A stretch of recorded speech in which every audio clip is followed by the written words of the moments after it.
Welcome to the Low Carb Conferences podcast. I'm your host, Dr. Jeff Gerber, and today we have two special guests, Megan Ramos from Toronto originally, now living in San Francisco, and Nadia Pataguana, currently living in Lisbon, Portugal. They've both been supporters of our event and have spoken at the conference. Their connection is that of the intensive dietary management program and the fasting methods where they work together with Dr. Jason Fung. So I'd like to introduce both of them to you. Megan, how's it going today? It's going well, Jeff. How are you doing? I'm doing well. It's so nice to have you. And hello to Nadia. How are you doing? Hi, Jeff. Hi, Megan. Doing great. Thank you. Yeah, it's great to have you both. And Nadia is in Portugal, and we had to schedule and reschedule to get this thing happening, but here we are. So a little bit about Megan. Megan is a clinical educator and expert on therapeutic fasting and low-carb diets, having guided more than 14,000 people worldwide. She is the co-author of the New York Times Bestseller book, Life in the Fasting Lane. And I happen to have a copy of that one right here. That's a great book, Megan. Thank you. And Nadia. Nadia is a naturopathic doctor and health consultant with the fasting method, also an author of the PCOS Plan. And Nadia, I happen to have a copy of that book here as well. You're organized. I try. So Nadia has almost 20 years of clinical experience with a focus on metabolic and reproductive health. Nadia also has quite an international flair. She was born in Mozambique, was raised in Canada, and now is living in Lisbon, Portugal. So I wonder if each of you can share a little bit more about your background, your professional and personal interests. And how about we have Megan, you go first. Sure. I've always been really keen in preventative medicine. That's how I got into medical research in the first place. But I started in nephrology, which is a study of kidney disease. And that's how I met Dr. Jason Fung. He's a kidney specialist. And a lot of the research that we worked on at that clinic focused on lifestyle interventions to slow down the progression of kidney disease. But all of our lifestyle interventions were failing patients terribly. And I watched the clinic go from very few patients on dialysis to tens of thousands of patients on dialysis every week. And there was a huge relationship with that increase in patients requiring dialysis and the development of type 2 diabetes and the obesity epidemic. So it was just really heartbreaking. You know, I got into medical research to help patients and prevent disease and get better. And, you know, that's what Jason did as a doctor. He wanted to help people. And instead, we were just watching people decline. Kind of in a parallel approach or coincidence, being really frustrated at work, I also developed a lot of metabolic illnesses myself, just trying to follow all of the guidelines. I became diabetic, I had PCOS, I had fatty liver disease, and I was gaining weight despite following the Canadian food pyramid, working with a fancy dietitian, working with a personal trainer.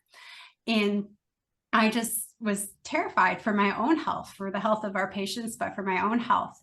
And Jason had a recent discussion at the time of my diagnosis with a friend who had fasted for spiritual reasons, but saw improvements in her health. And this led him to reflect on our patients in Toronto. So Toronto is the most culturally diverse city in the world. And it was not uncommon for 10, 15% of our patients to fast every year for Ramadan, or fast at various points throughout the year for religious reasons. And every time we had to decrease their medications, their blood sugars would improve, their blood pressures would improve. And then the period of fasting would end and we'd have to increase their medications again.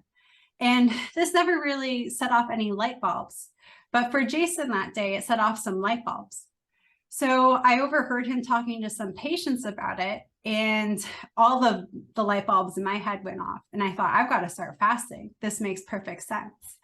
So I immediately started fasting. It inspired me to modify my eating days. I went on a low carbohydrate diet. And in 6 months, no diabetes, no PCOS, fatty liver, and I lost over 60 pounds. And we were then able to start working with some patients in the clinic Jason's gone on to have a very popular blog and many popular books.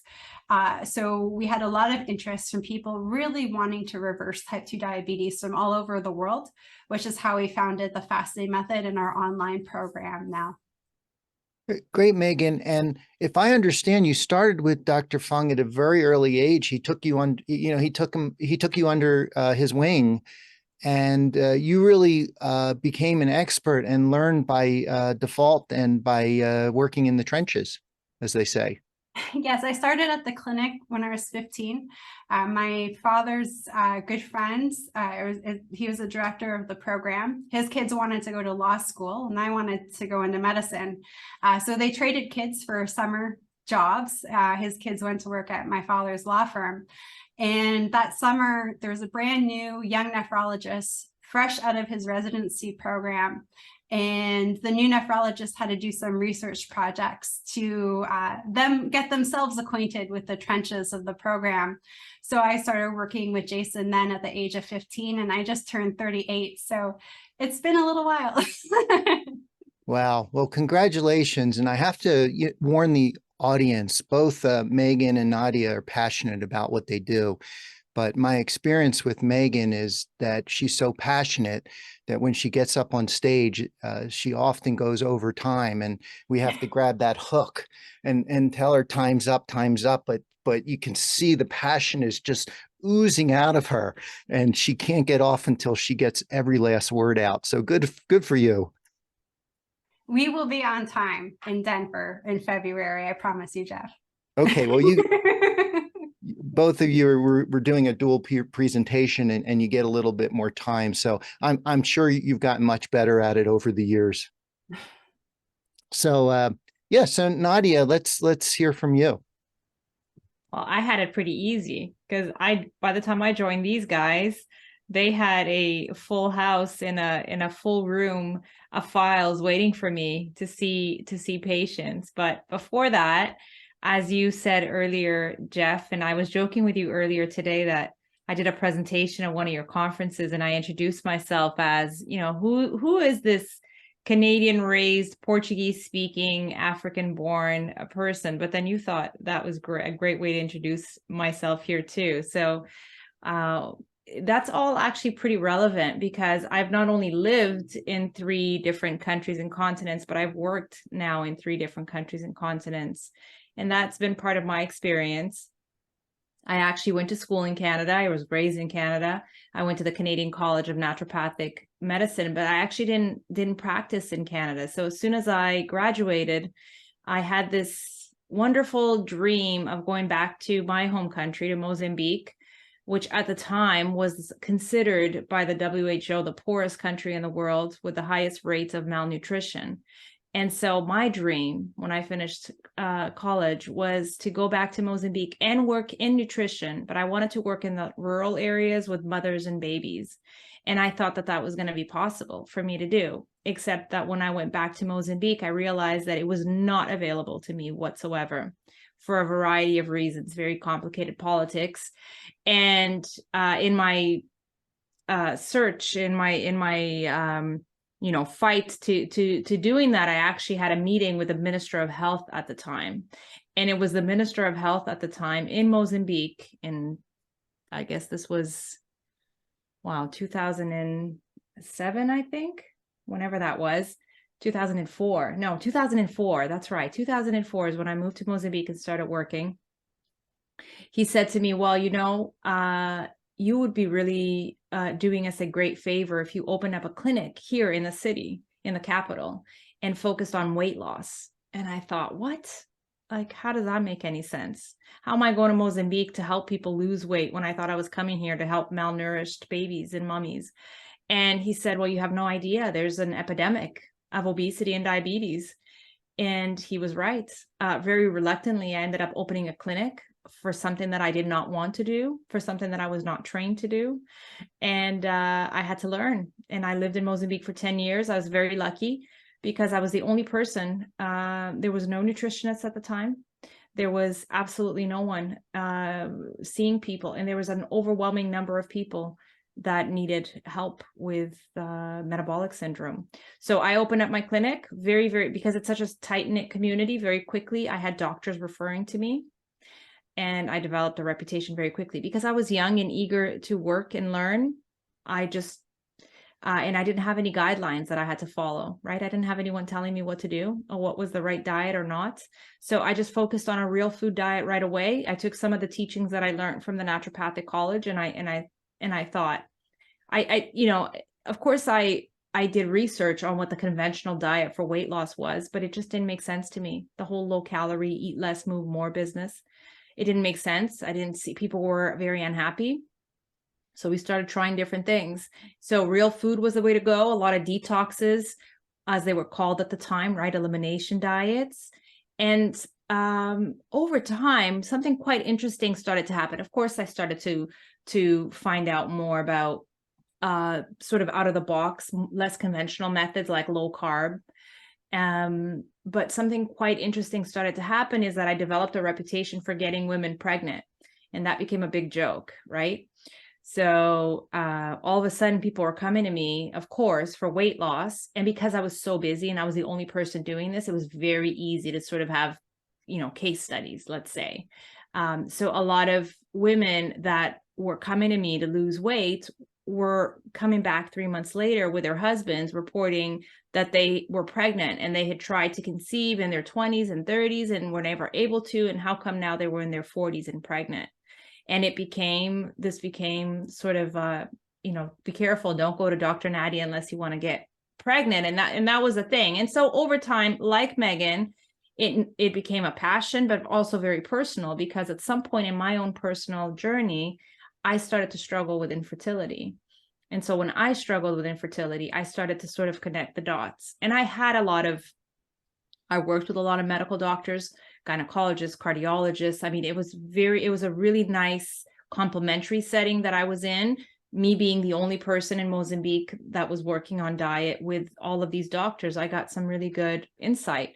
And so eventually we all sort of figured out that the reason why all these ladies were getting pregnant was because they had insulin resistance, and the type of diets that I was giving people were helping to reverse insulin resistance. And then when I struggled with infertility, we were trying to figure out, okay, how come I was struggling, but I was thin, right? And then the whole PCOS thing came in. Then I was finally diagnosed with PCOS, even though I was the thin, lean type of PCOS patients. And so anyway, that's how this whole story for me came together. That sort of, from that moment on, nothing else made sense except working with people with metabolic syndrome and insulin resistance and fertility.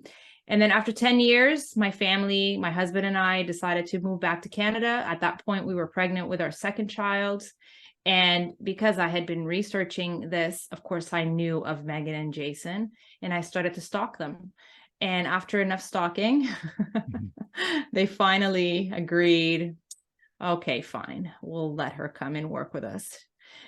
She seems all right. And as I said, I came in and Megan had this huge office piled up to the top with files. She was completely overwhelmed, and I had the clinical experience, and I was very eager to sit with her for 2 whole months as I shadowed her and Dr. Fung, and then eventually started seeing patients in groups myself. And then, as Megan said, eventually our entire program went online. So I decided to move to Portugal with my family. Mm-hmm. And I continue to work for the fasting method. Now it's been almost 7 years. And here we are. Oh, yeah. Wow. That's great, Nadia. So, truly a fantastic international experience, and what great stories about PCOS. I was recently talking to the administrator of the Banting Group in South Africa, and she was explaining to me that PCOS and infertility is a big part of their group, and the women show pictures of their children, the success of changing diet, addressing PCOS and insulin resistance. And I wonder if in Mozambique, so infertility is socially unacceptable. And so the women are looked down upon for being infertile. isn't that sad? Yeah, it is. Actually, today I was just talking to somebody because to this day, I still get a lot of my clients from Moses. So because our program is online, I get to work with people all over the world, but I still have this reputation in Mozambique. So to this day, I still get women join our program, and we have testimonials of my patients, of my clients from Mozambique, even recent sort of miracle babies. I already know when a woman from Mozambique reaches out to me and she says, oh, weight and high blood pressure, and even if she doesn't tell me, I'm like, she's got a 12-year-old child. Just recently this happened, and then within 3 months she's pregnant, and she finally tells me, I've been trying to conceive for 11 years after my first child was born. And so we have all of these stories. So it's really wonderful. And it's really sad, actually, that this is not more talked about, and that it is that way. Yes. So we have success stories in our office as well. And so there's a lot more to this than just helping people lose weight. And the other comment I was going to say is that we have all these food deserts around the world where people have access to food, but they're empty calories. And so the individuals, as I understand, they're malnourished and yet overweight. And I think that's what you were speaking of. Yeah. Yeah, So that is what's going on in Mozambique, and definitely South Africa. I actually know the people that you're talking about. That's how I met Jason Fung, actually. So once I stalked Megan and Jason and they didn't want to have anything to do with me, I used my connections with the Banting and the Noakes people, and that's how I got introduced. Yeah. Yeah. Well, I thought there might be a connection. So, I wish you'll probably get into PCOS a little bit when you come to the conference in February. But of course, you guys are going to cover the topic of fasting and the various nuances. And so I have a million questions. Usually we go about 45 minutes. So, I'm just going to throw these out and let you guys handle this. And so the first is, to talk, as you already have, regarding fasting, but some of the different methods and approaches and what people might misunderstand. Sure. So I think what a big focus of our talk too in February is the difference between time-restricted eating and therapeutic fasting protocols. So time-restricted eating means every day you are doing some fasting followed by a restricted period of eating. Most people refer to it as an eating window. So when you're going through the checkouts at your local supermarket or pharmacy, you'll see on the cover of magazines, the fasting diet, 18-6 or 16-8 or the 24. And these are popular terms you'll see splashed everywhere. And these are time-restricted eating protocols. So the most common ones you read about are the 16-8 or the 18-6. Which means every day you fast for 16 to 18 hours and you permit yourself an eating window of 6 to 8 hours. Most people in North America that we work with do this by skipping breakfast. Most breakfast foods are highly processed. A lot of the diabetics note that they have elevated blood sugar levels in the morning. So why eat and add fuel to the fire? So they'll wake up, they'll have their cup of coffee or their cup of tea, maybe a cup of broth, and they will not consume any food until lunchtime. And that will vary between 16 and 18 hours. And then they'll eat lunch and dinner within a 6 to 8 hour window. And this is, in essence, what time-restricted eating is. It's a practice that's typically done daily. And when someone's looking to lose that freshman 15 that they didn't quite lose after entering the workforce, or if they've just got some mild metabolic markers that are off, this is often an effective strategy at remedying those conditions and losing a little bit of weight. But unfortunately, especially in North America, we see this huge epidemic of metabolic syndrome, the type 2 diabetes, the obesity in the midsection, high blood pressure.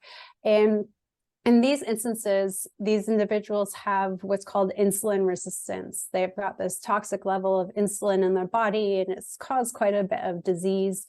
And what we tend to do to help remedy the situation is focus on therapeutic fasting protocols. And we look at doing fasts that range anywhere from about 24 hours to 48 hours, 2 to 3 times a week for a period of time. Through all of our experience, we found that there's a lot of conditions that we can treat within about 6 months of applying this approach. Those conditions would be type 2 diabetes. Most individuals will be off of all of their medications. And I'm sharing that Jason and I had patients who are on insulin for over 34 years, that within 6 months were off of insulin, and now 10 years later, still don't need it anymore. So type 2 diabetes, non-alcoholic fatty liver disease, they say there's no cure. In 6 months, we can eradicate non-alcoholic fatty liver disease. PCOS, I tell everyone, Nadia will make you pregnant in 3 months. That doesn't even take the full 6 months to rectify. So a lot of these metabolic conditions we can treat within 6 months. So we term these more intensive fasting protocols as therapeutic ones, because we want people to treat it like a therapy, that they commit to showing up for their treatments 2 to 3 times a week to reverse these insulin-related conditions. So that's how time-restricted eating and these therapeutic protocols differ. When someone reaches that optimal metabolic health, at the end of 6 months of doing the therapeutic protocols, then we encourage them to go on time-restricted eating protocols to maintain their good health and to continue to optimize it further. Great. Well, Nadia, do you want to add to that? No, I think that we'll as Megan said, this is exactly what we want to focus on. This is what our talk is going to be on. I think it's really important that people fully understand what TRE, time restricted eating, is and what it stands for. I joke that it's the Beyonce of the show. It's the epitome of intermittent fasting. So in order for people to actually get to a point where they can do therapeutic fasting successfully, where they can actually benefit from the therapy of it, the healing effects of extended fasting, it's really important to understand what TRE is and how to do it properly. And then, as Megan said, even for long-term success, for sustainability, it's important that we understand right from the get-go how important TRE is, time-restricted eating. So we'll talk more about that, I think. Yeah, great. So, fasting, the word fasting is built into the whole model of what you do. But for myself, I don't particularly like that word, because I think it invokes the idea that you're depriving the individual of something. And I mean, they're just words. What I love to discuss with my patients, and again, I'm big fans of yours, is that concept of mindfulness, that if you're hungry, eat. If you're not hungry, don't eat, and skip a meal.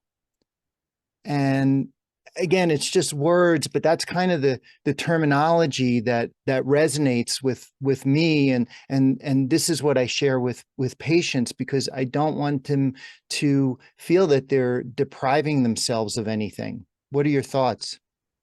I think both Megan and I have a lot of thoughts on this, but I think that perspective is everything, right? And we work with lots of wonderful people, but one of the people that we work with is Dr. Terry Lance, who's a behavioral psychologist, and she's a big part of our program. She's now a big part of our own podcast. She's one of our co-hosts. I think, Jeff, that it would make sense to me that you would say that. And in a healthy conversation, we would be able to discuss this, if we had more time, which, like you already said, we're going to try to get to a lot of things today. If we had more time, I would love to get more in depth into this, but it really is about perspective. Keep in mind that we are now in a world where the food industry and the pharmaceutical industry dictates so much of what we think and how we see things, right? Because of the way that we are bombarded with messages and information. I agree with you that words are powerful. But like Megan, I come from a country where 50% of the people in Mozambique are Muslim. So fasting is not a bad word where I come from. And so the majority of people that we actually deal with nowadays are having to deal with that, right? Is this a bad thing or not? It's actually something that most people, most cultures, most religions are actually maybe less familiar with in the last few years, but we have to remember that we as a human species have been around forever. And so fasting has actually been a part of people's dictionaries, language since always. So yes, I understand that we are now in a society where everything feels like deprivation because we've been told that we should eat every 3 hours. We've been told that we should have food freedom, but food freedom, that I mean, I'm bringing up all these words that would require an entire podcast, right, Jeff? But food freedom actually means feeling like you have the control to choose what you eat, how much you eat, when you eat. And if you're eating junk food all the time, you feel zero food freedom. You feel like you're completely controlled by the food, as opposed to, and you know, because we've worked with, as you said, Megan has worked with over 14,000 patients. We know that people's mindset changes because their hormones change, right? We're talking about insulin resistance and hyperinsulinemia, people that are sick with metabolic syndrome. So once you start to heal that and fix that, everything changes. People cry and become very emotional because they actually feel this food freedom for the first time in their entire lives. They don't feel deprived. I think they go into it because of the power of words, like you say, thinking, oh, low carb, that's gonna be deprivation. Fasting, I'm gonna feel deprived, but they actually feel the complete opposite of that. And again, I am also very passionate. I could go on and on about this forever, but I think this is a great topic that you're bringing up. It's definitely one that's worth talking about. Good. Well, I know Megan, do you want to say something briefly, Megan? Yeah, I think there's a lot of negative stuff associated sometimes too with eating as a reward or as comfort. One of our community members, I just love this, at the beginning of COVID, he said that he rephrased these terms as healing and rebuilding. So on his fasting days, he was not fasting, he was healing. And he wrote a list of all of the great things that he was healing: his high morning blood sugar levels, his inflammation, his IBS. And on his eating days, he was rebuilding. He wasn't rewarding himself with pastries or desserts or comforting himself, because of the lockdown situation. He was eating good fats to generate good hormones and to build healthy cells, and feeding himself good protein. And I just love that. I think it was an incredible mindset tip to help people who are new to fasting just sort of reframe what it is as we start to evolve our journey with fasting and with eating differently. Well, excellent. Another aspect is that I often hesitate to take people and dive right into, TRE or therapeutic fasting. So what I like to do is to start out slow and just discuss macronutrients. Let's start with a low carb diet, and then we can get into this aspect of fasting or skipping meals. As opposed to you just say dive into it. The question is it too extreme? I think it just depends on the individual and their experience with fasting. I wanted to dive into it myself and crashed horribly, and had to start off with just not snacking. And, in 6 months, I achieved some great results. So we really try to work with individuals where they are at. And if someone is brand new to fasting and hesitant about it, but has been encouraged to try it by their doctors. I mean, we just go back to the basics, our grandparents, great-grandparents' generation, and cut out the snacking. You don't eat before dinner to spoil our appetite. Make sure you're feeling satiated comfortably, so at dinner, so you're not wanting to snack before bed. And just going back to those 3 meals a day, and then letting it happen organically from there. So we always liken fasting to building a muscle. And some people have stronger muscles, and some people's muscles need more conditioning before they can start lifting heavier weights. So for Nadia and I, when we've got patients who've participated in Ramadan every year, for 30 years, we can start off with a more therapeutic, aggressive approach versus someone like me who couldn't start off that way when I was encouraged to eat every 2 hours of the day from the time I was born, till developing diabetes. So it's really about meeting the patient where they're at. Great. I think if I can cut in there, Jeff, you said it. I think I completely agree with you, and this is an important aspect of the right balance between eating and fasting, but also what we eat, right? So we as well encourage, even though we're a fasting program, so we talk a lot more about fasting, we're very food inclusive, but what you eat is ultimately going to also determine how easy it is for people to fast, right? So again, looking at helping people to choose high nutrient dense foods and to choose real foods. But there's a couple of things here. I think Megan is totally right. I am not extreme in any way in my approach with my clients, and most of the time we start people off with TRE, time restricted eating, so full meals, no snacking, and that's going to be a big part of our talk when we see you in February. It's the idea that once people have better control and they focus on full meals, not snacking, then with a proper support, they can go into the therapeutic aspect, the healing therapeutic fasts. And again, another big topic, we could probably have a whole podcast about this, but this is a therapeutic and healing approach to manage serious diseases, right? That we're talking about here. And the conventional approach right now is, and I talk about this all the time, our patients tell us this all the time, my doctor told me to gain 20 pounds so that I can have bariatric surgery. So when people come at us and say, somebody said this to me yesterday, if somebody comes at me and says, well, fasting, that seems so extreme. Fasting is something that's been around forever, and we can all do it. We all do it. We all fast while we sleep, right? We all have the ability to do it. If we understand the science behind it, we can all identify the obvious benefits. So it's so funny that we're just in this society right now where bariatric surgery is considered not extreme and conventional, yet fasting, which is something that is actually quite gentle on the body, and healing and therapeutic is seen as extreme. So again, this requires a conversation. Yeah. So stories like that infuriate me. That's just ridiculous. And I was about to say that, look, time restricted eating is nothing extreme. So it's, the basics are, like you said, you eat 3 meals a day and you don't snack in between. And then if you're doing okay, you skip one or 2 meals a day. Now, it works for some people it doesn't work. So, like you said, everyone's different. And in terms of people being different, we see patients, of course, 2/3 of the population have a problem with insulin resistance, but there's another third, and in particular, women that are insulin sensitive. And so the question is, what's your approach to those individuals, and do you screen for that?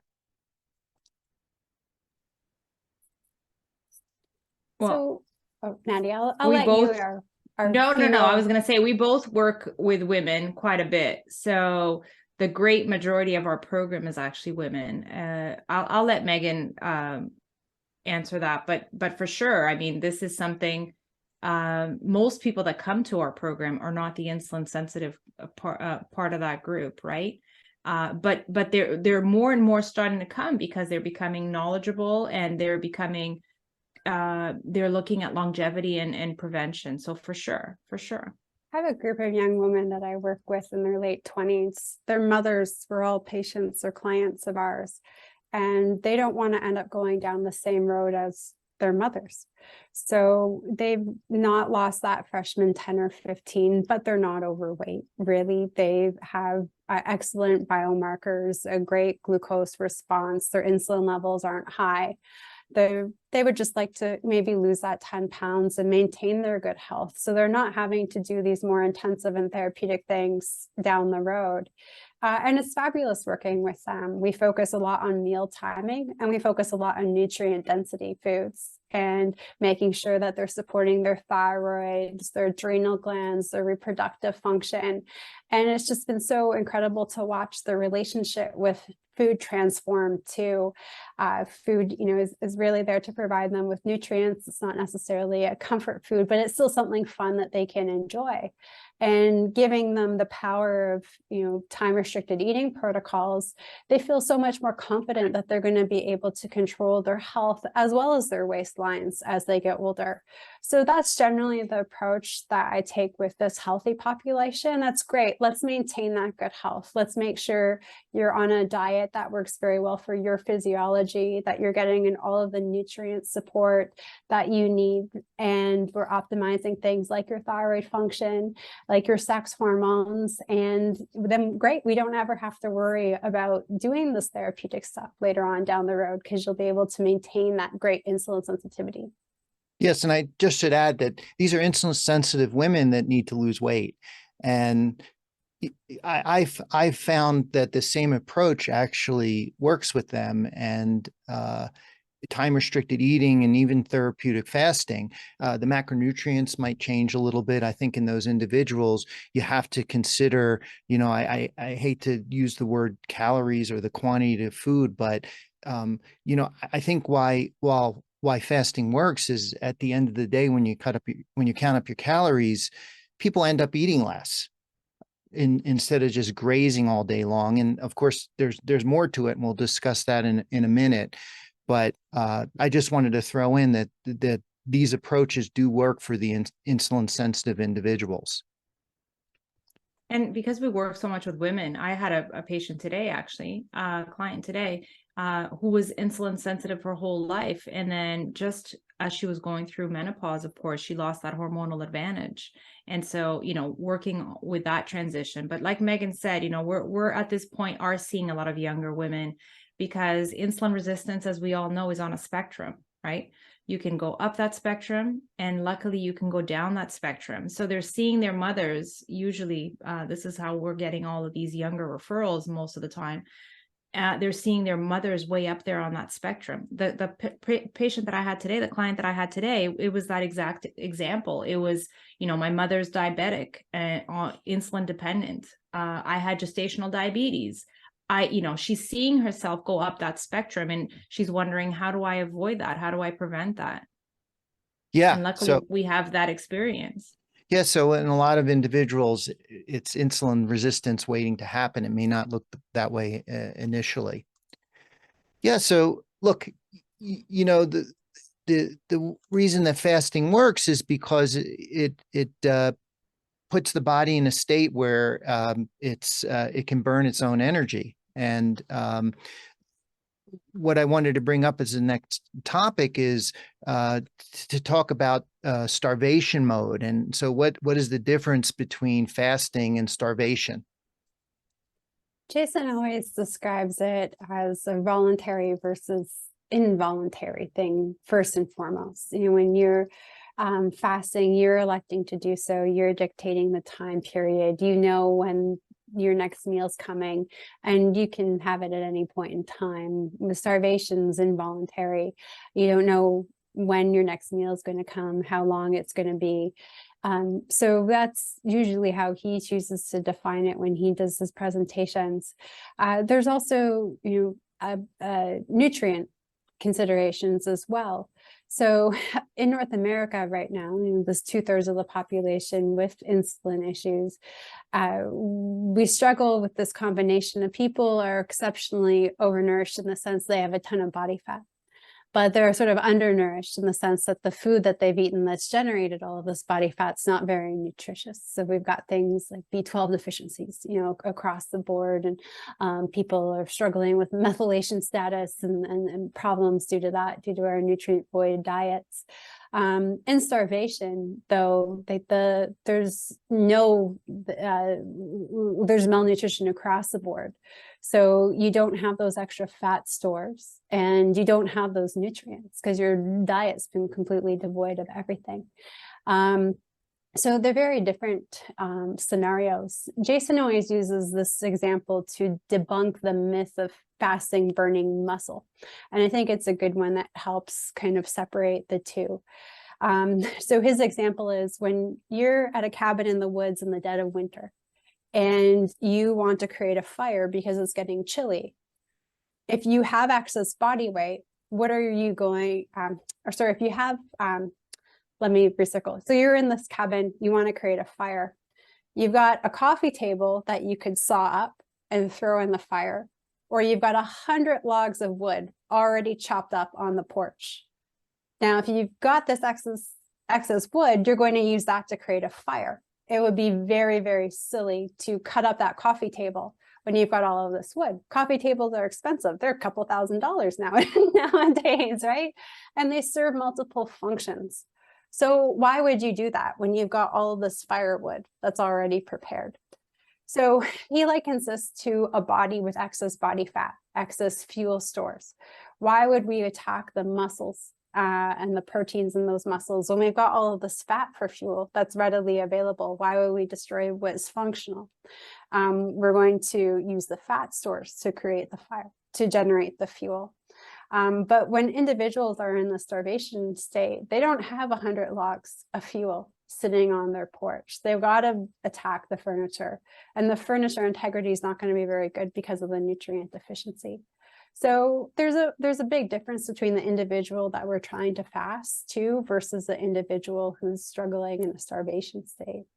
Nadia, I'm not sure if you want to, oh, sorry. I did want to add something, actually. I mean, I can see how people would confuse fasting and starving, right? I can see it from an outside perspective. Once you've been doing this for 10, 20 years, Jeff, probably you as well, physiologically, if you have the opportunity to look at patients clinically, you know, their lab markers, just how people feel in general, it's unfortunate that we don't have enough clinical studies and research to show this. And often when people are talking about fasting, they're using studies that were done on people that were in starvation mode and not people that were fasting, and they're using that as their evidence against fasting. And that really is upsetting to us, right? When we see people talk about fasting and they're using, you know, people that have gone through terrible circumstances like the Holocaust, or they were in starvation mode because of diseases or illnesses. It's a completely different state than what we see in our patients. Like Megan says, first of all, these are people that have an immense amount of body fat stored, ready to be used. And once you get people, as you probably see, Jeff, once you get people in a low carb ketogenic state, right, they have this immense amount of fuel. It's the same thing, of course, that we see with our patients when they're in a fasted state. They have this immense amount of fuel. So it's like, if I can make it simple for people to understand, they're in this state. It's almost like they're an all-you-can-eat fat buffet all the time. It's very different than being in starvation mode. And I can tell you how sometimes people that are fasting place themselves in starvation mode unknowingly. And that's by they think they're fasting, or they're put themselves in these clinics that are fasting people, but in fact, they're being given juicing or, you know, these tiny little small, you know, low calorie things along the way. They're putting themselves in starvation mode. Whereas when they're actually fasting, their body switches into fat burning mode, and they have, this is why people tell you, you know, brain fog is gone, all this energy, you know, they exercise better. It's very, very different to abstain for food for periods of time when you've eaten very well before and you eat very well after, nutrient dense, you know, appropriate caloric foods, than to be in this low calorie starvation mode during periods of war, or during these periods of, you know, unfortunate, you know, these fasting clinics where people are put in these starvation diets for periods of time and told that they are fasting. These are two completely different states. If you go without eating, or if you go into a strict low carb state, as you know, you go into this ketogenic fat burning high energy state. It's very, very different than being in this very low calorie starvation mode. not comparable. It sounds like it's the same, but it's physiologically totally different. Yes. Excellent comments. So, the medical term is a healthy catabolic state. So catabolism talks about burning your own energy. And so in this case, the goal is to burn body fat while maintaining muscle mass. And so just to summarize, the nutrients are important and also the timing. So I like to explain it that you could eat 1,000 calories, say, in 2 meals versus eating 1,000 calories all throughout the day as it trickles in. And if you have the calories trickling in all day long, you don't get into this healthy catabolic state. It's this idea of eating less frequently and extending the period when you don't eat that gives you this healthy catabolic state. Okay, you're both shaking your head, so we're going to move on.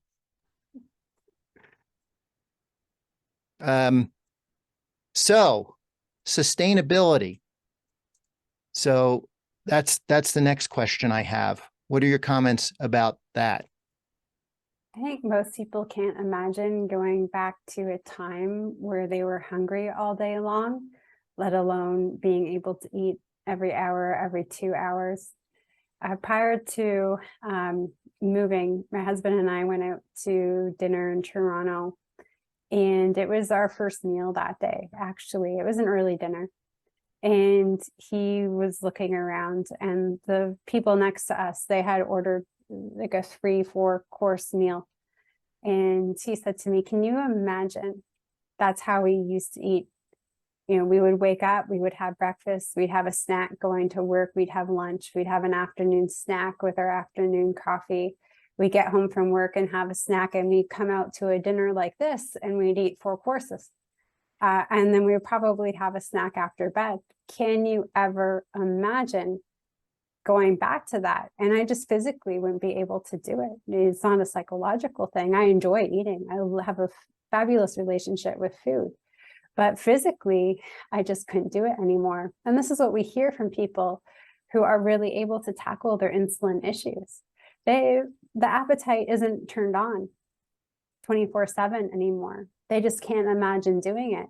They eat a couple times a day. They feel good, and their life's not dictated by their hormones and their hunger anymore from the imbalances that exist. So we see it being quite sustainable. I mean, I don't expect anyone to do therapeutic fasting for the rest of their lifespans. We treat that like a therapeutic approach to be done in a certain amount of time. But when it comes to time-restricted eating, I think that the majority of people we work with can't ever imagine going back. And I know from my own personal experience, I can't either. I Nadia? think we've come full circle, right? We're going right back to the conversation that it also depends on you've healed this hormonal syndrome, right? The metabolic syndrome. So you're not in this state of constantly feeling controlled by food and constantly looking for food. I call it the insulin beast. We've tamed the insulin beast. So you eat, you feel satiated, you walk away. It's food freedom. And you speak to any one of us, you guys included, because people that are eating more whole foods and low carb, they don't feel hungry all the time. And so it's we come full circle because it's a lifestyle change, as Megan said, and we'll talk about this in February. The idea is not that you do therapeutic fasting for the rest of your life. It's a therapy. It's a healing protocol. Should be as swift as possible. Hopefully with the right guidance, you get that part of the journey out of the way. And, I didn't say this before, but it's funny, again, as people, I think this has a lot to do with our society and the information we're inundated with, but we realize that we need rules for everything, right? We need driving rules. We can't just go out there, get a car and just go and drive however you want. You got to follow certain rules. We have rules, for children. Children, we know, do better when they have proper guidelines and discipline. We do better when we have proper guidelines and discipline when it comes to food as well. People do feel better when they actually feel like, oh, this is what it feels like to eat and feel satiated. So I created a lot of rules for myself when I started.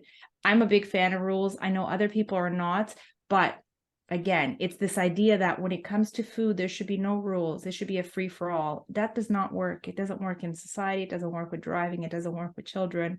It does not work for your health either. So I'm actually glad that once you establish these rules and you go through the therapeutic approach, whichever one that may be, if you're less insulin sensitive, maybe you just need to do some TRE to begin with, and then your maintenance plan is this, you continue on with TRE. If you're very insulin resistant and you have a lot of expressions of metabolic syndrome and insulin resistance, then yes, we'll do some therapeutic fasting, and you will get to the point where eating full meals a couple of times a day actually feels wonderful. And like Megan said, why would you want to go back to feeling horrible? That's why you came to look for us in the first place, right? Yeah, well, look, we're 3 examples, plus we have tens of thousands of patients to show that long-term it can indeed work. And I always find it interesting. And some of the patients that do it long-term, not as much, but people will brag about not eating. And I think that's really funny, but other people don't quite get it. And so these people come in, they want to give it a test. And, I'm going to try to fast and I didn't eat, and they brag, and it's kind of like a 30-day thing. And, it's not a long-term approach that they're looking for. But on the other side, we have individuals that and they've sustained for quite some time where they'll do time restricted eating, and then once a week they'll do a 24, 48 hour. Once a month, they might even do a 3 or 4 day. I have some patients and they've sustained that type of approach. Do you have patients that even go beyond 48, 72 hours? Yes, all of the time. A lot of people are very keen on trying to do it after hearing results or seeing results from friends or family members. So in general, we try to discourage people from doing it on a weekly basis. But, once every 1 to 2 months, if they're in their weight loss journey and they want to incorporate something like a 5 or a 7-day fast, just to help keep the ball rolling on their progress, is something that we've definitely supported. And we have had a handful of individuals wanting to do something more intense. So we have had individuals that wanted to fast for all of Lent, for example, for 40 days, or they wanted to do a 30-day fast. We were talking about some of these before the podcast today. I think, Jeff, you noted you had a patient who fasted for a while. Jason and I had one in the clinic who did 120 days of fasting. And, we encourage them in general, a bit more of a balanced approach. As I noted earlier, people are overnourished in the sense they've got plentiful body fat, but they've eaten a very nutrient voided diet for a very long time. So we've really encouraged real whole foods and kind of a balance between fasting and eating. But we do have these individuals who like to do these longer fasts occasionally. And if there's no medical reason why they shouldn't, we've often supported them in the clinic throughout their journey. Yeah, so that leads us up to our last topic, just to finish and talk about my patient Damien, who gave me permission to discuss. And again, you are the fasting experts. I'm not necessarily an expert. I know a little bit about it. And so Damien is really an interesting story. And he found me because of, my interest in diet and nutrition. And Damien is certainly intense. I've told him he's crazy. And to make the story short, he went on a 6-month water fast. And he was maybe a month or 2 into it when he came to meet with me. And he's now 2 months out from that fast. And so he went 6 months and he lost 225 pounds, basically half his weight. He was up at 475. And he survived. And I begged him all along, please eat, please eat. I had spoken to Jason Fung early on, and my wife had commented, you should not see him because you don't endorse this. And my comment back to the patient was, well, or I should say the patient said to me, look, I'm going to do this with or without you. And I really felt obligated because I knew something about it. And so we followed the patient very carefully. We checked blood markers, magnesium, phosphorus. I wasn't that nuanced that I could measure his nitrogen balance, but the patient did okay. He did have side effects. And they were, he had GI distress along the way. Towards the end, he was getting dizzy. He had numbness of his feet and hands. And interestingly, he developed normocytic anemia towards the end of it. And he was hungry at the end. And we were very careful to discuss refeeding with him, because that's where you can really get into trouble. And we basically refed very slowly with broth and fats. We added protein, then we added slowly carbohydrates, and he's doing great. And I asked to get his permission. I was going to talk anonymously, and he says, I want to let the world know about what I did. And it was certainly something special, and I'm glad he made it through. So what do you think about that? It's a little bit more intensive than our general approach, but we have had patients approach Jason, Bong, and myself the same. We're going to do this with or without you. So we know something about the fasting. We monitor them. We do their blood work on a weekly basis. They need to report in regularly, come into the clinic for examinations every week, and it's turned out to be okay. Our one patient who did 120 days, he had gastric distress a few times, but both short-lived in all circumstances, and was able to rehydrate properly. And it was about a 10-day approach to reintroducing solid foods at the end of that longer fast. We had one woman who was determined to do a 66-day fast. It was her 66th birthday was exactly 66 days from the start of the new year. And I knew she had a long-standing history of gout and high uric acid levels, especially with that level of dehydration that's capable of happening over such a long fast. And she had tried 7-day fasts in the past and had developed gout. So we had to devise a protocol for her, and she came in. She did blood work once a week. She came in twice a week, but she made her fast. And then it was about a week and a half long introduction for re-eating or refeeding for her, and she did very well. I think she lost over 30 pounds during that time and was able to maintain her weight loss. So these are more extreme circumstances that do, I think, require a lot of medical attention, and I think it's really important to make sure that they have that medical attention. Typically, we try to cap the fasts at about 10 days in extended fasting situations on a regular basis with working with individuals, though. Nadia? I have a bad reputation for not only getting women pregnant, but within our program, I have a bad reputation for not liking extended fasting. And it's not that I don't. I think there's a time and place for everything. Of course, we have the experience.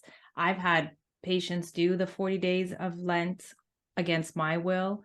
But like you said, they tell you they're going to do it anyway. In clinic, I had one guy come in and say, hey, I'm on the 36th day of a fast. Now what do I do? So I've been in situations like you guys where I've had to monitor somebody because they've put themselves in that situation. But so look, we know from experience, we know from even research, the longest fast out there was 300 and something days. So we know it's doable, but in my experience, you can get a lot better results with a lot less headaches and stomach aches if you do it properly. There's a better way to do it, I think. My guy, the clinic guy, 36 days, he ended up having a huge gout, flare. It's unnecessary in my opinion, but people are sometimes desperate, right? And so they will put themselves in these situations. Again, for for a lot of people, it's like, hey, if I needed to do gastric surgery or do a 300-day fast, I'd rather do a 300-day fast. And I can understand why they're thinking that, but there still is a better way. There really is. It doesn't have to be one of these two extremes. Well, look, I should say, Damien's put on about 20 pounds, and we'll see where that goes. And certainly, I would prefer not to see individuals that want to set records in terms of not eating. And I'm sure the two of you feel the same way. So we're really talking about doing something that is sustainable and long term. So look, Absolutely. just to finish up, I always like to ask, what do you enjoy most about coming to these events in person? Megan, go first. I love meeting the people who are showing up to take control of their health and changing their lives, and just hearing their stories. Even if they're early on in the journey, the transformation's so amazing. So for someone who got into medicine very young and just watched people's health decline for years, it just is always so uplifting to hear all success stories, no matter how grandiose, like coming off of insulin versus, dropping that first 5 pounds and feeling so empowered. So I just love the people. I love the learning. Low Carb Denver, there's always a variety of really great experts. It's one of my favorite conferences. It's one of the only conferences I attend when I'm not speaking, because life has just gotten so busy, but I just learned so much. And I think I'm on a fertility journey right now, and I so look forward to being able to thank everybody who's there in February, because I should be pregnant by then. And everybody and their collective group of knowledge is the reason why I'm able to have the opportunity to be pregnant. So I'm just so grateful for all of the incredible experts. Well, we hope that you are fruitful and multiply. So thanks for those comments, and Nadia. It's a bit of the same. It's amazing. I already know a few of our community members that are coming to meet Megan and I and the other speakers. So it's just, especially for us, because we work online now, right? Unlike you, Jeff, you still get to see patients, but we work online. So it's just an opportunity to see people in real life and to hear their stories and to learn from everyone, not just from the amazing experts that are speaking, but I've always said, my people with diabetes have been my greatest teachers. Anything that I can learn from my patients and that I can pass on to other people is just amazing. Yeah, well, look, virtual is great and it connects us, but at the end of the day, I prefer in person, and I love what I do, and I like to shake and greet the person. And that's why we have medical charts behind us, although we're electronic now. I'm sure you have medical charts as well, but these charts are connected to real people that come into our office. So Megan, how can people find out more about you? Yeah, absolutely. To learn more about our work, you can head over to thefastingmethod.com. Great free blog resource, information about our programs, and links to all of our social profiles. And that's the same for you, Nadia? That's right. I'm stuck to these guys. Okay. Well, look, we're so looking forward to having you at the conference in February. And to our audience, if you want to hear more from Nadia and Megan, if you want to hear more from our speakers, please consider attending the conference in person and virtual. We prefer in person. And to find out more, you can visit lowcarbconferences.com.